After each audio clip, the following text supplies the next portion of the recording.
প্রতি ৬০ লাখ মানুষের মধ্যে মাত্র একজনের শরীরে থাকে বিরল এক রক্ত, যে রক্ত আর নাল, যাকে বিজ্ঞানীরা ডাকেন গোল্ডেন ব্লাড নামে। এ রক্ত শুধু চিকিৎসায় নয়, জটিল গবেষণাতেও অমূল্য হয়। এখন ল্যাবরেটরিতে এর বিকল্প তৈরির চেষ্টা চালাচ্ছেন গবেষকরা। আপনার জন্য অবকাশ যাপনের আর বিনিয়োগের সেরা পছন্দ হতে পারে সল্ট বে, যেখানে বিলাস আর প্রশান্তি মিলেমিশে একাকার। রক্ত সঞ্চালন আধুনিক চিকিৎসায় বিপ্লব ঘটালেও সবাই সঠিক রক্তের মিল না পাওয়ায় এই সুবিধা পান না, বিশেষ করে যাদের রক্তের গ্রুপ বিরল। উপযুক্ত রক্ত পাওয়া তাদের জন্য প্রায় অসম্ভব হয়ে ওঠে। বিজ্ঞানীরা মনে করছেন এই রক্ত ব্যবহার করে সবার জন্য রক্ত সঞ্চালন ব্যবস্থা তৈরি করা সম্ভব, অর্থাৎ যে রক্ত সব মানুষকেই দেওয়া যাবে।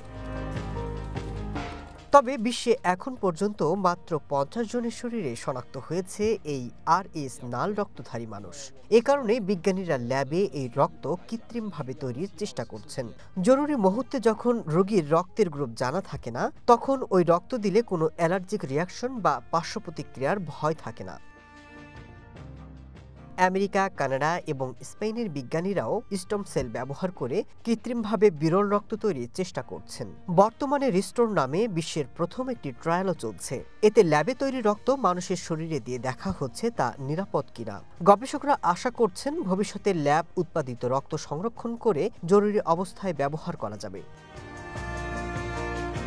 Masud Rana, one international desk.